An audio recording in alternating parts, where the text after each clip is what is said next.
ಸಿನಿಮಾರಂಗದಲ್ಲಿ ಒಂದಲ್ಲ ಒಂದು ರೀತಿಗಳು ಸಮಸ್ಯೆಗಳು, ಸಾವು ನೋವುಗಳು ಬರುವಂಥದ್ದು ನಿಮಗೆಲ್ಲ ಗೊತ್ತಿರುತ್ತದೆ. ಈಗ ಇದೇ ಸಾಲಿನಲ್ಲಿ ಮತ್ತೊಬ್ಬ ಪ್ರಖ್ಯಾತ ನಟಿಯವರು ಇದೀಗ ಚಿತ್ರರಂಗದಿಂದ ದೂರ ಉಳಿದು ಸಾಕಷ್ಟು ವರ್ಷಗಳಿಂದ ನೆನಪಾಗಿ ಉಳಿದಿರುವಂಥದ್ದು. ಸುಮಾರು 27 ವರ್ಷಗಳಿಂದ ಕೂಡ ಸಿನಿಮಾರಂಗದಿಂದ ದೂರ ಉಳಿದಿರುವಂಥ ಕಲಾವಿದೆ ನಟಿ ಭಾನುಪ್ರಿಯ ಅವರು ನಿಜಕ್ಕೂ ಏನಂದರೆ ಎಲ್ಲಿಯವರು ಎಷ್ಟು ಜನಕ್ಕೆ ಗೊತ್ತೇ ಇಲ್ಲ.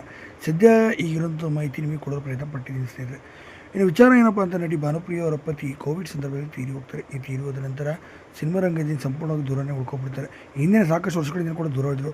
ಅನಾರೋಗ್ಯ ಕಾರಣದಿಂದ ದೂರ ಉಳಿದಿರೋ ಪತಿ ತೀರಿದ ನಂತರ ಶಾಕ್ಗೆ ಒಳಗಾದಂಥ ನಟಿ ಭಾನುಪ್ರಿಯ ಅವರಿಗೆ ನೆನಪು ಮರೆತೋಗುತ್ತೆ. ಹಾಗೆ ಸಾಕಷ್ಟು ವಿಚಾರಗಳನ್ನು ಕೂಡ ಅವರು ಮರೆತು ಹೋಗ್ತಾರೆ ಅಂತ. ಯಾಕೆಂದರೆ ಅವರ ಪತಿನ ಅವರು ಅಷ್ಟೊಂದು ಪ್ರೀತಿ ಮಾಡಿರ್ತಾರೆ ಅಂತಲೂ ಕೂಡ ಹೇಳ್ಬೋದು. ಇದೇ ಕಾರಣಕ್ಕಾಗಿ ಸ್ವಲ್ಪ ಇದಾಗ್ತಾರೆ. ನಂತರ ಹೈದರಾಬಾದ್ನಲ್ಲಿ ಅವರ ಮಗನ ಜೊತೆ ಇದ್ಕೊಂಡು ಚಿಕಿತ್ಸೆಯನ್ನು ಕೂಡ ಪಡೆಯುತ್ತಿದ್ದಾರೆ. ಇಂದಿಗೂ ಸಹ ಚಿಕಿತ್ಸೆಯನ್ನು ಪಡೆಯುತ್ತಿದ್ದಾರೆ. ಮೂಲತಃ ಭರತನಾಟ್ಯ ಕಲಾವಿದೆಯಾಗಿದ್ದಂತೆ ಇವರು ಭರತನಾಟ್ಯ ಕ್ಲಾಸನ್ನು ಕೂಡ ನಡೆಸ್ಕೊಂಡು ಹೋಗ್ತಾಯಿದ್ರು. ಈಗಿರೋಂಥ ಸಂದರ್ಭದಲ್ಲಿ ಯಾವುದೇ ಒಂದು ಸಣ್ಣ ಒಂದು ಇಂಟರ್ವ್ಯೂ ಕೂಡ ಕೊಡೋದಿಲ್ಲ, ಯಾವುದೇ ಯೂಟ್ಯೂಬ್ ಇನ್ಸ್ಟಾಗ್ರಾಮ್ ಎಲ್ಲೂ ಕೂಡ ಕಾಣಿಸ್ಕೊಳ್ತಾರೆ. ಭಾನುಪ್ರಿಯ ಅವರು 25 ವರ್ಷಗಳಿಂದ ದೂರ ಉಳಿದು ಇನ್ನಿಲ್ಲವಾಗಿದ್ದಾರೆ.